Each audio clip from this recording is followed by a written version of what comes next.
Hello అండి, అందరికీ నమస్తే. నేను Gauravkrishna. Welcome back to our wall poster. So ఏంటంటే మరో 2-3 రోజుల్లో పొంగల్ కానుకగా మన డైనోసార్ అయితే బరిలోకి అయితే దుంకబోతున్నాడు. సో రాజాసాబ్ సినిమా జనవరి 9వ తారీఖున ప్రపంచవ్యాప్తంగా మన ముందుకైతే రాబోతుంది. కాకపోతే రాజాసాబ్ సినిమా థియేటర్లోకి వచ్చే ముందు బేసిక్గా ప్రభాస్ గారిని ఒక సెంటిమెంట్ అయితే వెంటాడుతుంది. సో ఆ సెంటిమెంట్ని చూసి ప్రభాస్ గారి ఫ్యాన్స్ కూడా భయపడుతున్నారు. మరి రాజాసాబ్ సినిమాకు కూడా అది వర్కౌట్ అయితే ఎలా? అదే సెంటిమెంట్ రిపీట్ అవుతుందా తిరిగి? మరి ఫ్యాన్స్ ఎందుకు భయపడుతున్నారు? ఆ సెంటిమెంట్ ఏంటి? అంతకంటే ముందు అది మాట్లాడుకునే ముందు ప్రభాస్ గారి కెరియర్లో వచ్చిన సినిమాల్లో మనం ఒక 3 సినిమాల గురించి మాట్లాడుకోవాలి. ఆ సినిమాల గురించి మాట్లాడుకున్న తర్వాత తిరిగి రాజాసాబ్ సినిమాలో అది వర్కౌట్ అవుతుందా లేదా అనే విషయం గురించి మనం ఒకసారి మాట్లాడుకుందాం. సో ప్రభాస్ గారి కెరియర్ స్టార్ట్ చేసింది ఈశ్వర్ సినిమాతో. So Eeshwar cinema box office దగ్గర మంచి వసూలను సాధించడం జరిగింది. మొదటి సినిమాతోనే మంచి విజయం సొంతం చేసుకున్నాడు. సో ఈ సినిమాని పక్కన పెడితే, అంటే మనం ఈ లిస్టులో మాట్లాడుకునే సినిమాల్లో ఈ సినిమా లేదనుకోండి, ఈ సినిమాని పక్కన పెడితే మొదటి సినిమా వచ్చేసి రాఘవేంద్ర సినిమా. ఈ రాఘవేంద్ర సినిమా అనేది 2003లో రావడం జరిగింది. సినిమా డైరెక్టర్ వచ్చేసి సురేష్ కృష్ణ గారు. సినిమా బడ్జెట్ వచ్చేసి దాదాపు 2-3 కోట్ల రూపాయలు. అండ్ సినిమా బాక్స్ ఆఫీస్ దగ్గర వసూలు చేసింది కూడా 2 కోట్ల రూపాయలు. ఈ సినిమాలో మన ప్రభాస్ గారు ఒక అగ్రెషన్ రోల్లో కనిపించడం జరుగుతుంది.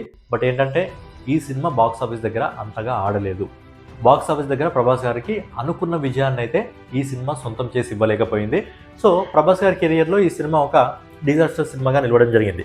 ఇక తర్వాత మనం మాట్లాడుకునే సినిమా, ఈ సినిమా ఎందుకు ఫ్లాప్ అయిందో నాకు తెలియదు. ఎందుకంటే చాలా స్టైలిష్గా ఉంటుంది. ఇండస్ట్రీకి ఒక కొత్త ప్రభాస్ గారిని పరిచయం చేయడం జరిగింది. అలాగే సినిమా కలెక్షన్స్ మంచిగా ఉన్నప్పటికీ ఈ సినిమాని చాలామంది ఫ్లాప్ ఖాతాలో చేర్చడం జరిగింది. అది ఎందుకు అనేది నాకు ఇప్పటివరకు అర్థం కాలేదు. అదే ప్రభాస్ గారిని రెబల్ స్టార్ట్ చేసిన రెబల్ సినిమా. సో ఏంటంటే రాఘవ లారెన్స్ దర్శకత్వంలో ఈ సినిమా రావడం జరిగింది. సినిమా బడ్జెట్ వచ్చేసి 40-60 కోట్ల మధ్యలో. బడ్జెట్ ఇనిషియల్గా 40 కోట్లు అనుకోవడం జరిగింది, తర్వాత పెరిగింది అని చెప్పడం జరిగింది. బట్ బాక్స్ ఆఫీస్ దగ్గర ఈ సినిమా 80 కోట్ల వరకు కలెక్ట్ చేయడం జరిగింది. సో సినిమా కలెక్షన్ పరంగా చూసుకున్నారంటే బడ్జెట్ కంటే కూడా ఎక్కువగా వసూలు చేయడం జరిగింది. సినిమా చాలా స్టైలిష్గా ఉన్నప్పటికీ కొన్ని పార్ట్స్లో మిస్ అవుతుంటుంది. కాబట్టి ఈ సినిమా కూడా ప్రభాస్ గారి కెరియర్లో ఒక ఫ్లాప్ ఖాతాలో చేరినట్టు ఇప్పటికీ అది అలాగే నడుస్తుంది. బట్ ఏంటంటే ప్రభాస్ గారి కెరియర్లో మోస్ట్ స్టైలిష్ మూవీ ఏదన్నా ఉందా అంటే అది ఖచ్చితంగా రెబల్ మూవీ. సో ఇది రాఘవేంద్ర ఒకటి, రెబల్ మూవీ ఒకటి. ఇక మూడో సినిమా గురించి మాట్లాడుకున్నట్లయితే అది 2022లో రావడం జరిగింది. అదే రాధేశ్యామ్ సినిమా. ఇది రాధాకృష్ణ దీనికి డైరెక్టర్ రాధాకృష్ణ కుమార్ గారు. సినిమా బడ్జెట్ వచ్చేసి దాదాపుగా 200-350 కోట్ల రూపాయలు. సో ప్రభాస్ గారి స్టామినా అప్పటికి పాన్ ఇండియా వైజ్గా ఎంటర్ కావడం జరిగింది కాబట్టి బడ్జెట్ కూడా పెరిగింది. 200-350 కోట్ల రూపాయలు. కానీ ఈ సినిమా బాక్స్ ఆఫీస్ దగ్గర వసూలు చేసింది కేవలం 200 కోట్ల రూపాయలు మాత్రమే. ఈ 3 సినిమాలు కూడా ప్రభాస్ గారి కెరియర్లో ఒక డార్క్ మార్క్గా మిగిలిపోవడం జరిగింది. అంటే రెబల్ విషయంలో కొద్దిగా కలెక్షన్స్ వచ్చినప్పటికీ కూడా రెబల్ని కూడా ఆ కథలోకి చేర్చడం జరిగింది. 3 సినిమాలు కూడా ప్రభాస్ గారి కెరియర్లో ఒక మచ్చలాగా మిగిలిపోవడం జరిగింది. రాఘవేంద్ర, రెబల్, రాజాసాబ్. సో ఈ 3 సినిమాలకు కామన్గా ఉన్న పాయింట్ ఏంటంటే లెటర్. ఏదైతే ఆర్తో ప్రభాస్ గారికి మొదలు కావడం జరిగిందో అది ప్రభాస్ గారికి అచ్చొచ్చి రాలేదు. మనకు రాఘవేంద్ర కానివ్వండి అది అచ్చొచ్చి రాలేదు, రెబల్ కానివ్వండి, రాధేశ్యామ్ కానివ్వండి, ఈ 3 కూడా ప్రభాస్ గారికి అచ్చొచ్చి రాలేదు. ఆయన కెరియర్లో ఈ 3 సినిమాలు ఒక మచ్చగా మిగిలిపోవడం జరిగింది. సో అదే సెంటిమెంట్ని చూసి ప్రభాస్ గారి ఫ్యాన్స్ భయపడుతున్నారు.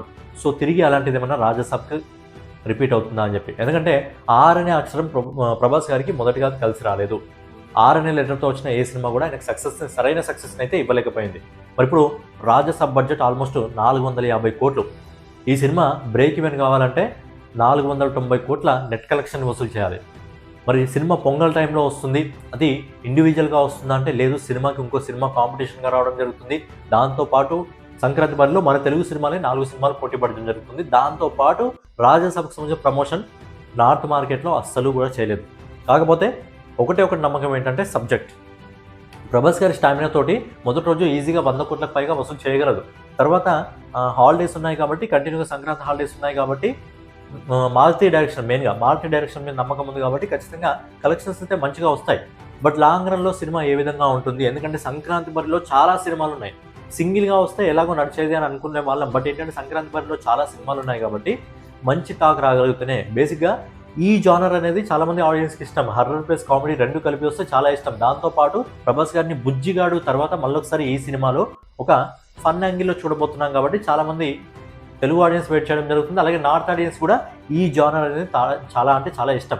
సో ఏదైతే ఆ 3 సినిమాల విషయంలో రిపీట్ కావడం జరిగిందో రాఘవేంద్ర, రెబల్, రాధేశ్యామ్, సో అది రాజాసాబ్ సినిమాకి రిపీట్ కావద్దని చెప్పి ఫ్యాన్స్ అయితే కోరుకుంటున్నారు. సో మనం కూడా అదే కోరుకుందాం. ఎందుకంటే సలార్, కల్కి లాంటి బ్లాక్ బస్టర్ మూవీస్ తర్వాత ఈ సినిమా హైట్రిక్ మూవీగా రాబోతుంది. ఒకవేళ ఈ సినిమా కూడా ప్రభాస్ గారికి మంచి విజయాన్ని అందిస్తే సో హైట్రిక్ మూవీగా అయితే నిలవబోతుంది.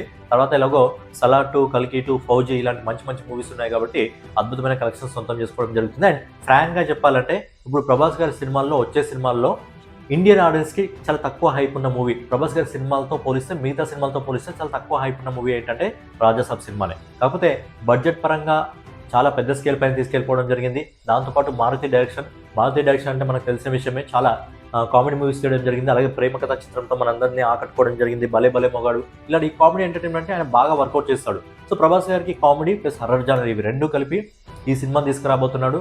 సో మారుతి గారి మీద నమ్మకం ఉంది, అలాగే బడ్జెట్ మీద, అలాగే ఓవరాల్గా ప్రభాస్ గారు ఉన్నాడు సినిమాలో. ప్రభాస్ గారు ఉన్నారంటే మొదటి రోజు ఈజీగా 100 కోట్లకు పైగా సినిమా వసూలు అందుకుంటుంది. బట్ ఏంటంటే మిగతా సినిమాలు ఏదైతే లాస్ట్ టైం కల్కి ఇంకా సలార్ మూవీస్ మొదటి రోజు ఆ ఓపెనింగ్స్ అందుకోవడం జరిగిందో, దాదాపుగా ఆ 2 సినిమాలు కూడా 170 కోట్లకు పైగా ఓపెనింగ్స్ అందుకోవడం జరిగింది. మరి రాజాసాబ్ సినిమా ఆ ఓపెనింగ్స్ అందుకోగలదా లేదా అనేది చిన్న డౌట్ అయితే ఏర్పడుతుంది. మరి ఆ సెంటిమెంట్ ఏదైతే ఉందో ఆ 3 సినిమాలకు రిపీట్ అవుతుంది, ఈ సినిమాకి రిపీట్ కావద్దని చెప్పి ప్రభాస్ గారి ఫ్యాన్స్తో కూడా మేము కూడా కోరుకోవడం జరుగుతుంది. సో ప్రభాస్ గారికి ఈ సినిమా అద్భుతమైన విజయం అందించి 2026లో మొదటి విజయంగా ఈ సినిమా నమోదు కావాలని చెప్పి తెలుగు ఇండస్ట్రీలో మనం కూడా కోరుకుందాం. ఓవరాల్గా ఈ టాపిక్ పైన మీ ఒపీనియన్ ఏంటి అనేది మీరు కూడా కామెంట్ రూపంలో మీ అభిప్రాయం తెలియజేయండి. సో ఫైనల్గా దాని మన వీడియో మీకు నచ్చినట్లయితే ఖచ్చితంగా లైక్ చేసి, కామెంట్ చేసి, సబ్స్క్రైబ్ చేసుకొని మన వాల్ పోస్టర్ ఛానల్ని ఫాలో అవుతూ ఉండండి.